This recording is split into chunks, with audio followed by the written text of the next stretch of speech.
Yesus ialah jalan.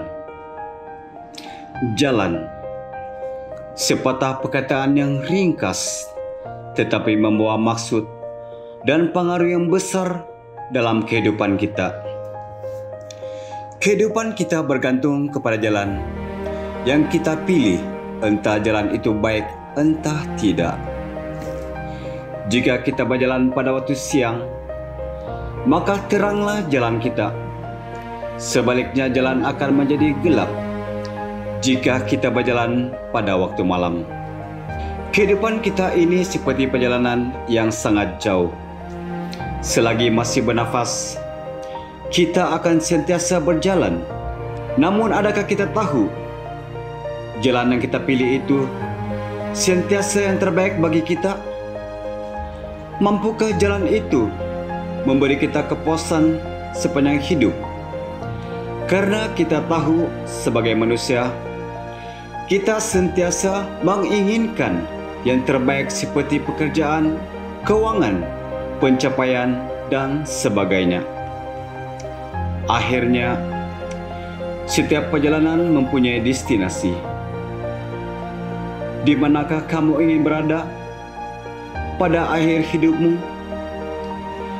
Adakah jalan yang kamu pilih akan berakhir di tempat yang indah atau sebaliknya? Kawan-kawan, ada satu jalan dan kebenaran hidup untuk berjumpa dengan Bapa yang di surga, yaitu Tuhan. Tuhan ialah jalan.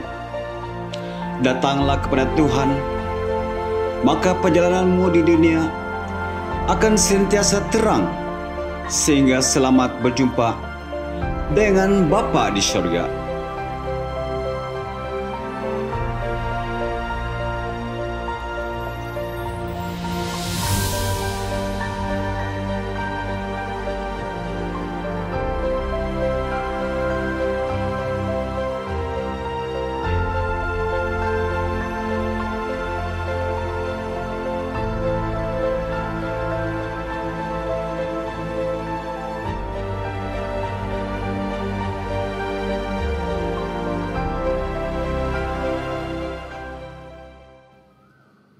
Ya, salam hormat, salam bertemu lagi, dan salam damai sejahtera diucapkan kepada semua sahabat-sahabat dan saudara-saudara yang terkasih.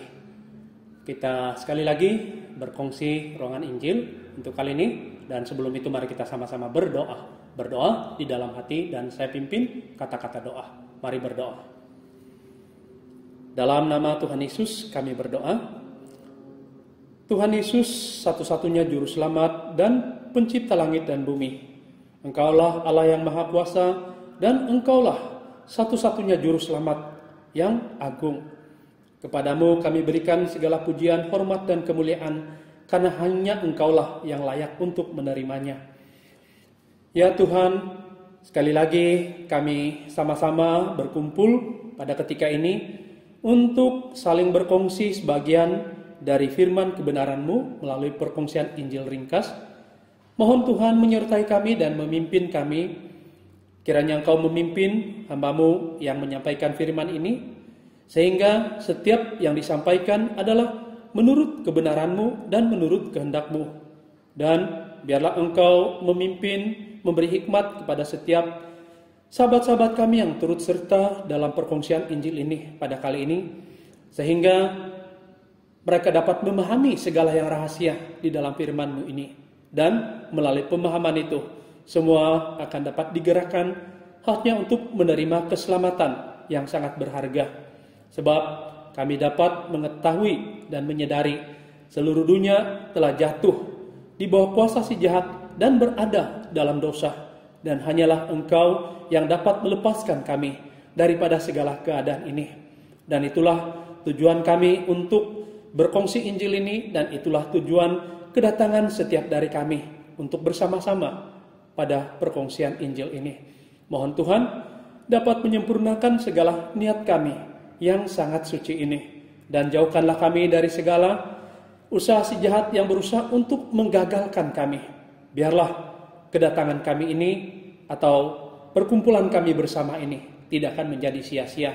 Berkat yang sangat besar itulah yang paling kami harapkan, dan berkat itulah yang merujuk kepada keselamatan, itulah yang paling kami harapkan, dan itulah tujuan utama kami untuk bersama-sama pada kali ini.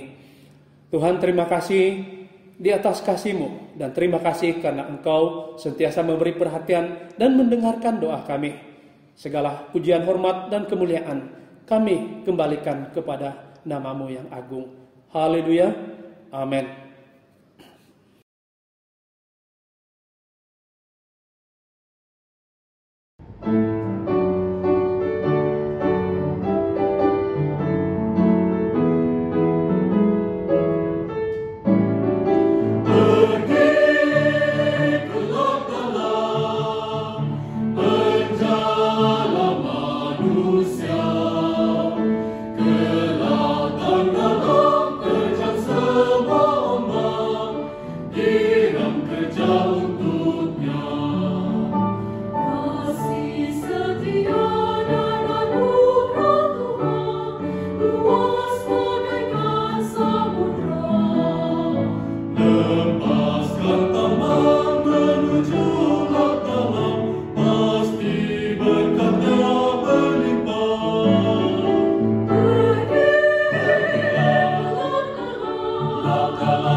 Ya, selamat bertemu kembali dalam ruangan perkongsian Injil ini, dan sekali lagi kami mengucap terima kasih di atas kesungguhan dan kesudian kita untuk terus bersama.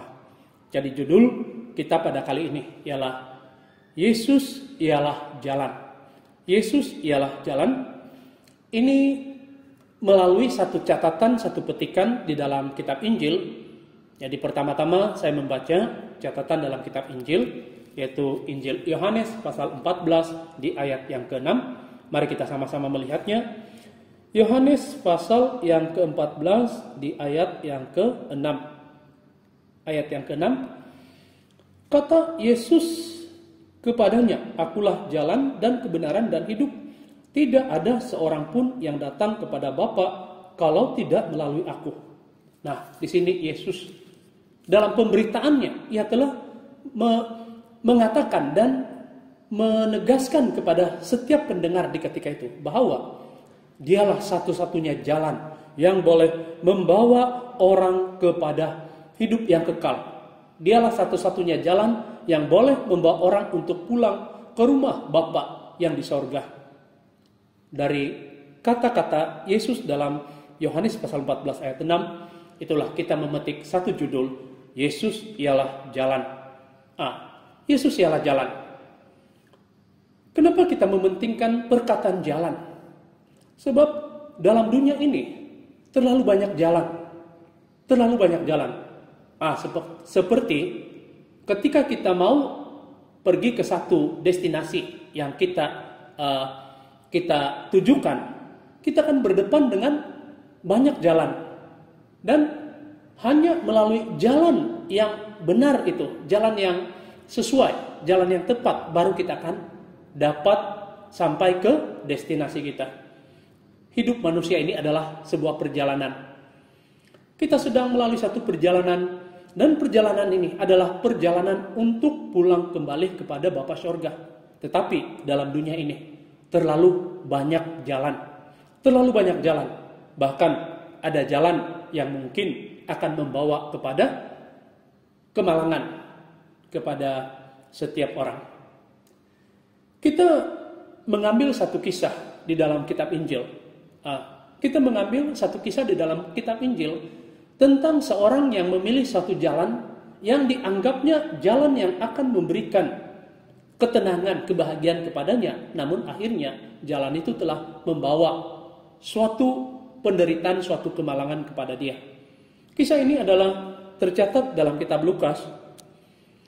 Lukas pasal 15. Lukas pasal 15 ayat 13. Lukas pasal 15 ayat 13. Beberapa hari kemudian anak bungsu itu menjual seluruh bagiannya itu lalu pergi ke negeri yang jauh. Di sana ia memboroskan harta miliknya itu dengan hidup berpoya-poya. Di sini tentang seorang anak. Setelah ia mendapat bagian harta daripada bapaknya, maka ia telah memilih satu jalan yang pada sangkanya ia akan menikmati satu hidup yang penuh dengan kesenangan, kebahagiaan, kenikmatan, kemewahan. Nah, dalam ayat 13, di sini dikatakan ia hidup dengan berfoya-foya, memboroskan segala harta miliknya. Mengapa ia melakukan itu? Karena seperti yang saya bilang tadi, pada sudutnya, pada pemikirannya, itu adalah satu jalan yang paling bahagia, satu jalan yang penuh dengan kenikmatan. Tetapi jalan ini akhirnya telah membawa suatu kemalangan kepada dia. Dalam ayat 14, setelah dihabiskannya semuanya, timbullah bencana kelaparan dan di dalam negeri itu, dan ia pun mulai melarat. Nah, bagaimana kesudahan? Jalan yang dia sangka penuh nikmat dan kebahagiaan dapat memberi kepuasan, akhirnya membawa dia kepada satu kehidupan yang sangat melarat, sangat malang. Hidup melarat, sengsara, dan sangat tertekan. Jadi begitulah sebenarnya manusia ini. Sebelum kita berada di dalam Kristus, kita adalah anak yang terpisah daripada Bapa. Kita hidup hanya untuk kesenangan dan kenikmatan dunia, tanpa kita sadari di mana akhirnya kita akan hidup melarat tanpa Allah, tiada bagian dalam keselamatan dan tiada pengharapan, seperti yang dicatat oleh Rasul Paulus dalam dalam Efesus pasal yang kedua ayat yang ke-12. Efesus pasal yang kedua ayat yang ke-12. Pasal yang kedua ayat yang ke-12. Bahwa waktu itu kamu tanpa Kristus tidak termasuk kewargaan Israel dan tidak mendapat bagian dalam ketentuan-ketentuan yang dijanjikan, tanpa pengharapan dan tanpa Allah di dalam dunia. Nah, seperti anak yang terpisah dari Bapa. Itulah manusia sebelum ia menerima Tuhan dalam hidupnya, sebelum ia berada dalam Kristus. Nah, kita hidup dengan apa? Hanya mencari kesenangan dan kenikmatan. Dan di ketika itu, bagaimana keadaan kita? Sangat malang. Kenapa malang? Dalam ayat ini mengatakan, Kita tidak mendapat bagian dalam ketentuan-ketentuan yang dijanjikan tanpa pengharapan, tanpa Tuhan di dalam dunia. Artinya, ini seperti hidup anak dalam kitab Lukas tadi, hidup yang sangat melarat, sangat menderita. Waktu anak dalam kitab Lukas itu menyadari situasinya, bagaimana reaksinya? Bagaimana reaksinya untuk memperbetulkan keadaan itu? Bagaimana caranya untuk menyelamatkan keadaannya? Kita kembali ke dalam kitab Lukas pasal 15 tadi. Lukas pasal 15. Lukas pasal 15 di ayat yang ke-15. Lukas pasal 15, kita lihat di ayat yang ke-15. Maaf, bukan ayat 15, kita pergi kepada ayat yang ke-17. Ayat 17. Lalu ia menyadari keadaannya, katanya, betapa banyaknya orang upahan Bapakku yang berlimpah-limpah makanannya, tetapi aku di sini mati kelaparan. Ayat 18. Aku akan bangkit dan pergi kepada Bapakku dan berkata kepadanya, Bapa, aku telah berdosa terhadap sorga dan terhadap Bapa. 19. Aku tidak layak lagi disebutkan anak Bapa, jadikanlah aku sebagai salah seorang upahan Bapa. Ketika dia menyadari situasinya yang sangat malang, semasa ia terpisah jauh daripada Bapa, asalnya dia telah memilih jalan itu dengan harapan jalan itu akan memberikan kebahagiaan, tetapi jalan itu telah rupanya mendatangkan kecelakaan. Dan menyadari kecelakaan yang sedang dialami. Dan untuk menyelamatkan keadaan atau untuk memulihkan keadaannya, bagaimana? Ia bertekad untuk kembali kepada Bapa. Ini mengingatkan kepada kita. Seperti yang kita telah melihat tadi, mendengar tadi.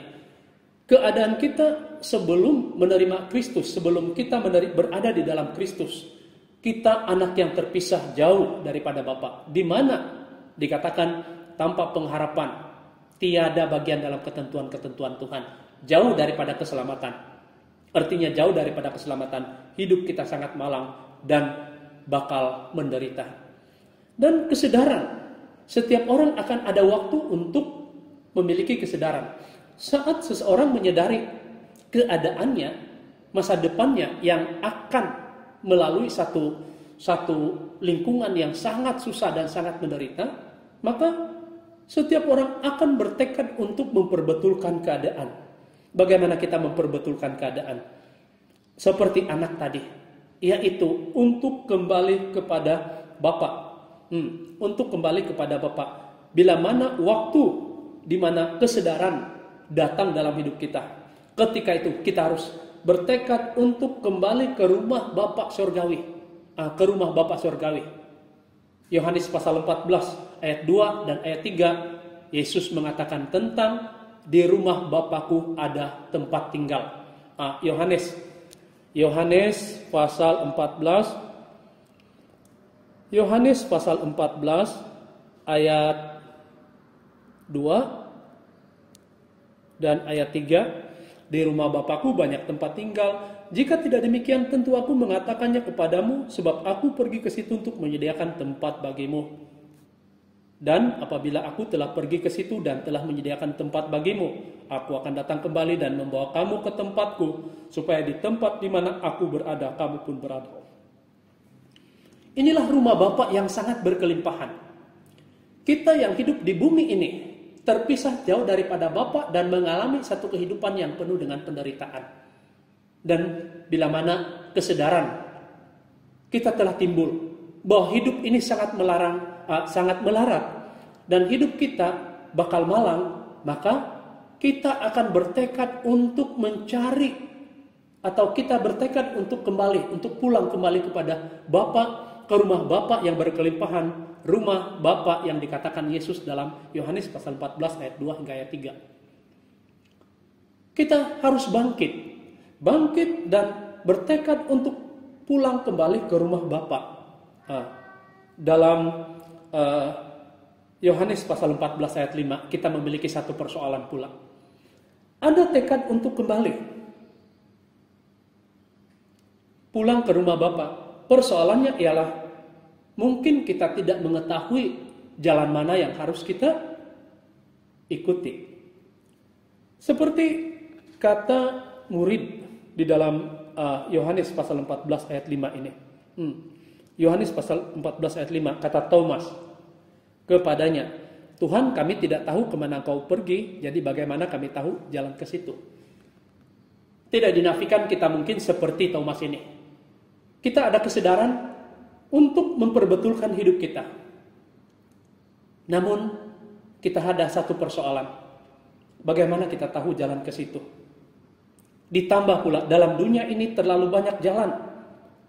Ada banyak jalan yang terbentang di hadapan kita di dalam dunia ini, dan kita mungkin dalam keadaan yang tertekan, hendak memilih jalan mana yang harus kita ikuti. Sebab tidak semua jalan yang ada dalam dunia ini akan membawa orang pulang kembali ke rumah Bapa itu. Di dalam Amsal pasal 16 ayat 25 ada memperingatkan kepada kita tentang jalan ini. Amsal pasal 16 ayat yang ke-25. Amsal 16 ayat 25, ada jalan yang disangka lurus tetapi ujungnya menuju maut. Nah, dalam dunia ini banyak jalan. Semua jalan ini kelihatan seperti satu jalan yang lurus. Mungkin aku mau ikut yang sini, aku mau ikut yang sana. Kelihatannya seperti jalan yang selamat. Namun ayat ini mengingatkan kita, tidak semua jalan yang ada di dunia ini, jalan yang kita lihat akan membawa orang kepada keselamatan. Ada jalan, nampaknya adalah lurus, tetapi ujungnya adalah membawa kepada kemalangan, membawa kepada kematian. Jadi karena itu, manusia menghadapi dilema. Jalan mana yang harus kita ikut? Berbalik kita kepada apa yang dikatakan Yesus dalam Yohanes pasal 14 ayat 6. Yohanes pasal 14 ayat 6 yang telah dibaca awal tadi. Yohanes kita lihat kembali.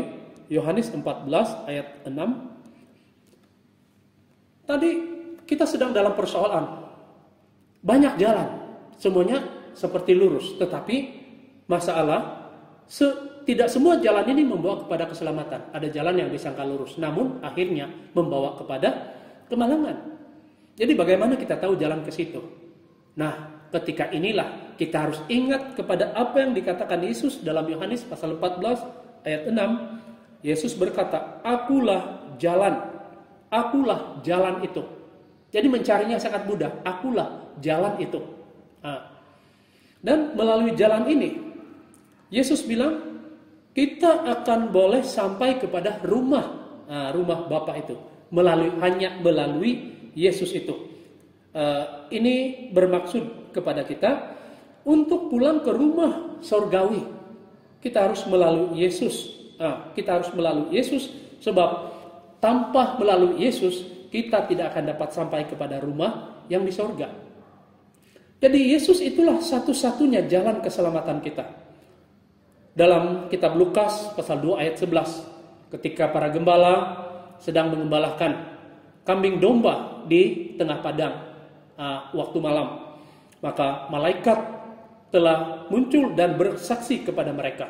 Mari kita lihat dalam Lukas pasal 12. Lukas pasal 2 ayat 11. Lukas pasal 2 ayat 11. Hari ini telah lahir bagimu juru selamat, yaitu Kristus Tuhan di kota Daud. Nah, apa yang dikatakan di sini? Malaikat sendiri bersaksi kepada para gembala ini. Malaikat bilang, hari ini telah lahir seorang juru selamat. Siapakah juru selamat? Apa maksud juru selamat? Juru selamat artinya dia yang berkuasa untuk menyelamatkan manusia. Hanya dia satu-satunya yang berkuasa untuk menyelamatkan manusia. Jadi memang menepati apa yang dikatakan Yesus, akulah jalan, dalam Yohanes 14 ayat 6. Dan dalam ayat 11 di sini, juru selamat itu telah diperkenalkan oleh malaikat itu sendiri. Siapakah juru selamat yang dibenarkan dikatakan oleh malaikat ini tadi? Yaitu Kristus Tuhan kita. Itu merujuk kepada Tuhan Yesus. Tuhan Yesus, dialah satu-satunya juru selamat. Dialah satu-satunya juru selamat. semasa Tuhan Yesus memberitakan Injil. Ada orang yang telah menjadi percaya dan ada orang yang telah bersaksi bahwa Yesus itu adalah benar-benar seorang juru selamat. Ini dapat kita lihat di dalam Yohanes pasal 4. Yohanes pasal 4 ayat 42. Yohanes pasal 4 ayat 42. Ayat 42, dan mereka berkata kepada perempuan itu, kami percaya tetapi bukan lagi karena apa yang kau katakan, sebab kami sendiri telah mendengar dia dan kami tahu bahwa dialah benar-benar juru selamat dunia. Nah, orang-orang ini sendiri telah menyaksikan, mereka telah menyaksikan sendiri bahwa Yesus itulah satu-satunya Tuhan yang adalah juru selamat dunia. Kenapa mereka bersaksi sedemikian? Karena mereka telah melihatnya. Bukan hanya sekadar mendengarnya, tetapi mereka telah melihatnya. Pendengaran dan mereka sendiri telah melihatnya, telah membuktikan 100% kepada mereka bahwa Tuhan Yesus itu adalah satu-satunya juru selamat dunia. Oleh itu, untuk kita pulang ke rumah Tuhan yang di sorga, maka Yesuslah satu-satunya jalan untuk kita pulang ke rumah itu. Yesuslah satu-satunya jalan untuk kita pulang ke rumah itu. Nama Yesus itu sangat penting. Bila kita mengetahui, bila kita mendengar bahwa Tuhan Yesus adalah satu-satunya juru selamat, maka kita harus disertai dengan tindakan untuk berusaha memperoleh jalan ini. Seperti kisahnya seorang kepala penjara di dalam Kisah Para Rasul, yaitu seorang kepala penjara Filipi yang telah melakukan satu usaha untuk memperoleh jalan keselamatan ini. Mari kita lihat peristiwa di dalam Kisah Rasul pasal 16. Kisah Rasul pasal 16. Kisah Rasul pasal 16 ayat 30. Ada beberapa ayat, saya mulakan dengan ayat 30.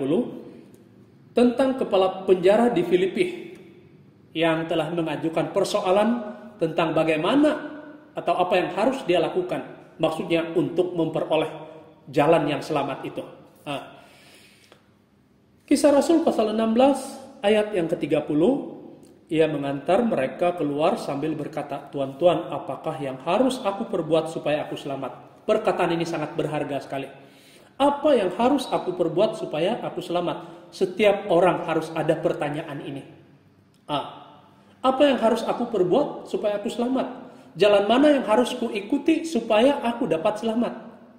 Banyak jalan, tetapi Yesus telah memperkenalkan jalan itu.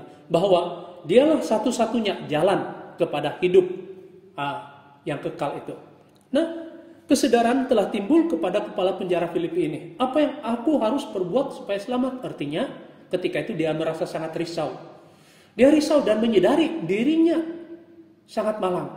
Dan ia harus melakukan satu tindakan, yaitu tindakan untuk menyelamatkan dirinya, dan bukan hanya dirinya, juga seluruh isi keluarga. Jadi dia bertanya kepada Paulus dan Silas di sini. Ia bertanya kepada Paulus dan Silas di sini, apa yang harus aku perbuat? Apa yang harus aku perbuat? Jadi apa jawaban mereka? Ayat 31. Jawaban Paulus dan Silas. Percayalah kepada Tuhan Yesus Kristus, engkau dan seisi rumahmu. Saya ulang, percayalah kepada Tuhan Yesus Kristus, engkau akan selamat, engkau dan seisi rumahmu. Percayalah kepada Tuhan Yesus Kristus. Mengapa mau percaya kepada Tuhan Yesus? Sebab Yesus bilang, akulah jalan. Dan percaya kepada Tuhan Yesus, apa kesannya? Engkau akan selamat, bukan hanya engkau, tetapi seisi rumahmu. Seisi rumahmu. Nah, ketika kepala penjara ini telah mendengar bahwa itulah satu-satunya jalan, melalui Yesus mereka akan masuk ke dalam satu-satunya jalan ke arah keselamatan. Maka tanpa membuang waktu, ia telah memberi diri dibaptis, ia bersama dengan seluruh ahli keluarganya. Itulah dalam ayat 33. Pada jam itu juga kepala penjara itu membawa mereka dan membasuh bilur mereka. Seketika itu juga ia dan keluarganya memberi diri dibaptis. Nah, memberi diri dibaptis. Kenapa memberi diri dibaptis?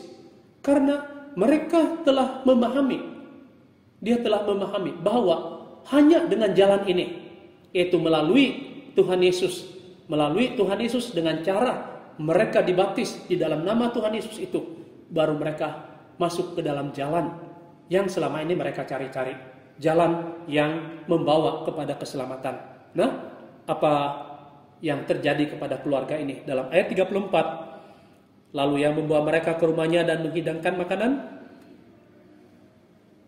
kepada mereka, dan ia sangat bergembira bahwa ia dan seisi rumahnya telah menjadi percaya kepada Allah. Apa situasi kepada keluarga kepala penjara Filipi? Mereka telah mengalami satu kegembiraan yang luar biasa. Mungkin sebelum ini mereka belum pernah merasakan kegembiraan yang seperti itu. Tetapi setelah mereka percaya pada Tuhan Yesus, dan setelah mereka memberi diri dibaptis dalam nama Tuhan Yesus itu, akhirnya mereka telah merasakan suatu kegembiraan, dan kita boleh mengatakan kegembiraan yang tidak pernah mereka rasakan sebelum ini. Kegembiraan itu adalah atas apa? Atas perkara mereka telah menemukan jalan selamat, yaitu jalan melalui Tuhan Yesus. Dari itu kita dapat melihat secara ringkas di sini bahwa Yesuslah satu-satunya jalan. Yesuslah satu-satunya jalan. Hanya melalui Yesus kita akan beroleh jalan keselamatan atau pulang ke rumah yang bahagia di dalam kerajaan sorga. Sekian untuk kita mengakhiri kita punya perkongsian Injil. Mari kita sekali lagi sama-sama berdoa dan berdoa di dalam hati. Dalam nama Tuhan Yesus kami berdoa. Ya Tuhan, kami bersyukur dan berterima kasih karena kami dapat merasakan bahwa Engkau telah menyertai kami. Dan semoga apa yang telah dikongsikan dan apa yang telah didengar sebentar tadi akan menjadi suatu berkat yang sangat berharga kepada setiap saudara-saudari dan sahabat-sahabat kami yang turut beserta pada ketika ini. Sehingga setiap dari kami dapat menemukan jalan keselamatan itu. Karena jalan keselamatan itu sangat penting dan sangat berharga bagi kami. Kami bersyukur karena pada ruang yang sangat singkat ini kami telah diperjelaskan bahwa hanya Engkaulah ya Tuhan Yesus satu-satunya jalan untuk kami menerima keselamatan itu. Kami sangat-sangat bersyukur dan berterima kasih di atas segala maklumat yang telah kami peroleh ini. Semuanya adalah kami percaya bahwa daripadamu ya Tuhan, dan karena Engkau telah memimpin hati kami, dan kami bersyukur Engkau telah menjauhkan kami dari segala rencana jahat, sehingga kami dapat mendengar dan kami dapat menerima dengan begitu teliti sekali. Namun kami terus berharap kepadamu ya Tuhan, untuk seterusnya kami mohon agar Engkau terus memimpin hati kami, menyertai kami, karena walau kami sudah mula percaya dan mempunyai rencana untuk memilih jalan ini, yaitu Engkau sebagai jalan keselamatan kami, pastinya si jahat tidak akan pernah mengenal erti kalah untuk menggagalkan kami. Namun ketika Engkau menyertai kami, maka kami akan terlepas dari semua itu, dan akhirnya kami memperoleh suatu kabar yang terbaik dalam hidup kami, yaitu kami dapat menerima Engkau sebagai juru selamat kami, satu-satunya jalan untuk kami pulang kepada Bapa saat kami menerima baptisan di dalam nama-Mu. Tuhan, kiranya Engkau dapat menyempurnakan segala keinginan kami ini. Hanya melalui Engkaulah kami akan dapat mencapainya. Tuhan, terima kasih di atas pimpinan-Mu, dan terima kasih di atas kasih-Mu. Semoga nama-Mu akan terus dimuliakan. Segala kemuliaan, segala pujian, dan segala kehormatan hanyalah layak diberikan kepada nama-Mu. Haleluya. Amin. Ya, kami mengucap syukur dan terima kasih kepada teman-teman yang sudah terus bersama-sama dengan kami. Semoga Tuhan akan terus memimpin dan memberkati kita semua, dialu-alukan untuk terus mengikuti perkongsian Injil kami selanjutnya. Terima kasih, Tuhan memberkati.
berdoa.